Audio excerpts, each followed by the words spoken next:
அஸ்ஸலாமு அலைக்கும் வரஹ்மத்துல்லாஹி வபரகாத்துஹு. அல்லாஹ்வின் பேர் உதவியும் உபகாரமும் உலக மக்கள் அனைவரின் மீதும் அனைத்து ஜீவராசிகள் மீதும் உருவாகட்டும், உண்டாகட்டும், நிலைத்து நிரப்பமாக நிலவட்டும் என்கின்ற உயரிய துவாவோடு இந்த துவாவின் வகுப்பை நாம் தொடங்குவோம். அருமையான சகோதர சகோதரிகளே, இன்று நாம் செய்யக்கூடிய எல்லா பாவத்திற்கும் காரணமாக அமைவது இரண்டு விஷயங்கள் தான். ஒன்று வறுமை, இன்னொன்று பொருளாதாரத்தில் மேலோங்கி இருப்பது. பொருளாதாரத்தில் கீழோங்கி இருப்பதும் பொருளாதாரத்தில் மேலோங்கி இருப்பதும் நமது பாவத்திற்கான அடிப்படை காரணமாக அமைந்து விடுகிறது.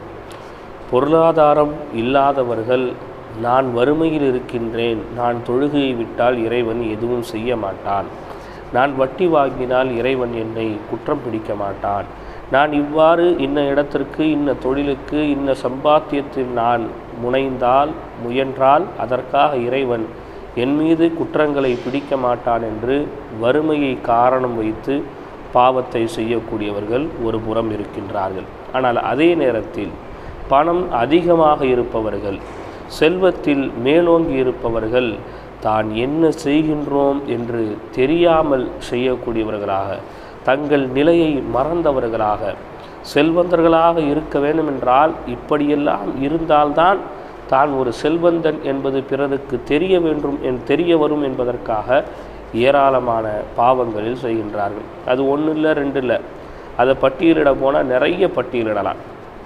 உதாரணத்திற்கு சொல்ல போனால், ஆரம்ப காலகட்டங்களில் சின்ன தொழில் பார்த்து சிறிய முறையில் ஒரு வருமானத்தை ஈட்டி வந்தவர்கள் காலப்போக்கில் வெளிநாடுகளில் சென்று பெரிய பெரிய கடைகளை வைத்து நல்ல முறையில் ஒரு பெயர் பெற்று ஒரு புகழ் பெற்றதற்கு பிறகு சினிமா பாடல்களுக்கு நடனமாடக்கூடியவர்கள். கேட்டால் இதெல்லாம் ஒரு மகிழ்ச்சி வெளிப்படுத்துறது. அது மாதிரி வேறு ஹராமான இடங்களுக்கு செல்லக்கூடியது. கேட்டால் அங்கே எல்லாம் போனால் தான் ஒரு வியாபார விஷயமாக ஒரு 10 பேரை சந்திக்க முடியும் அப்படின்னு சொல்கிறது.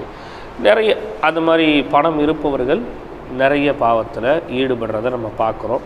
இருந்தாலும் இந்த வறுமை என்பது மிகப்பெரிய ஒரு கொடுமை. வாழக்கூடிய காலங்களில் வறுமையோடு வாழ்வதை விட கொடுமையான ஒரு காரியம் இந்த உலகத்தில் எதுவுமே இருக்க முடியாது. பெருமானார் ஸல்லல்லாஹு அலைஹி வஸல்லம் அவர்கள் அழகான ஒரு சிறிய துவாவை கற்றுக் கொடுத்தார்கள். அந்த துவாவை ஓதி வருபவருக்கு 4 விதமான பாக்கியம் கிடைக்கும்.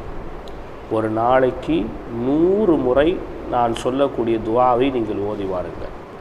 100 முறை யார் இந்த துவாவை ஓதுறாங்களோ, அதி அற்புதமான, யோசித்து பார்க்க முடியாத, கற்பனை செய்து பார்க்க முடியாத அழகான 4 அற்புதங்களை அல்லாஹ் அவருடைய வாழ்க்கையில் கொடுக்கின்றார்.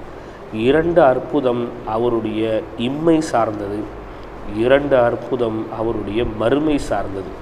வார்த்தை ரொம்ப சுருக்கமானது, மனனம் செய்வதற்கு ரொம்ப இலகுவானது, நம் எல்லோராலும் அதை மனனம் செய்து கொள்ள முடியும். அந்த துவா என்ன அப்படிங்கிறத பார்க்கறதுக்கு முன்னாடி, அந்த துவா எந்த நூலில் பதிவு செய்யப்பட்டுள்ளது என்றால், கன்சுல் உம்மால் என்று சொல்லக்கூடிய நூலில் 5055வது துவாவாகவும் ஹதீஸாகவும் பெருமானாரின் சுன்னத்தாகவும் அது பதிவு செய்யப்படுகிறது.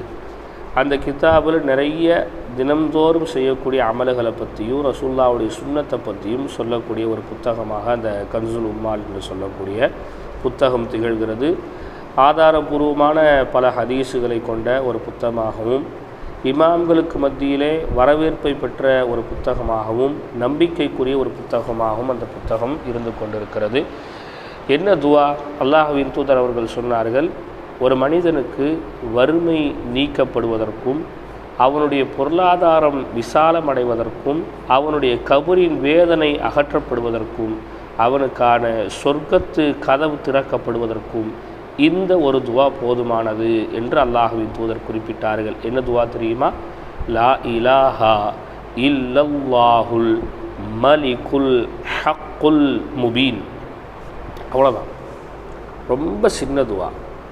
என்னோடு சேர்ந்து நீங்களும் 1 முறை, 2 முறை, 3 முறை சொல்லி பாருங்கள்.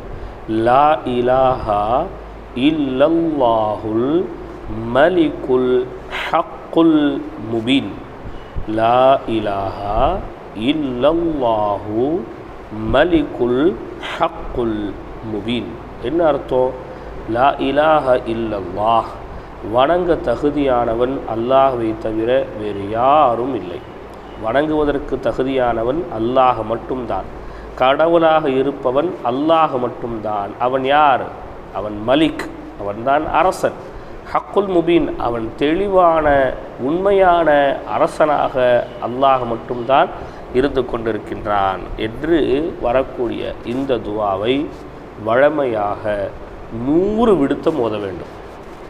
எத்தனை முறை ஓதணும்னு நம்ம கேட்டால் ஹதீஸில் பதியப்படும் போதே 100 விடுத்தம் இதை யார் வழமையாக ஓதி வருகிறாரோ அவருக்கு அல்லாஹ் இந்த பாக்கியத்தை கொடுக்கின்றான். என்ன பாக்கியம்? அவருடைய வறுமை அகற்றப்படும், அவருடைய பொருளாதாரம் விசாலமடையும், அவருடைய கபரின் வேதனை குறைக்கப்படும், அவருக்கான சொர்க்கத்து வாசல்கள் திறக்கப்படும். வழமையாக 100 முறை, அது ஒரே நேரத்தில் அமர்ந்து ஓதினாலும் சரி அல்லது 2-3 நேரங்களை ஒதுக்கி ஓதினாலும் சரி, ஒரு நாளைக்குள் 100 முறை இதை ஓதினா போதும்.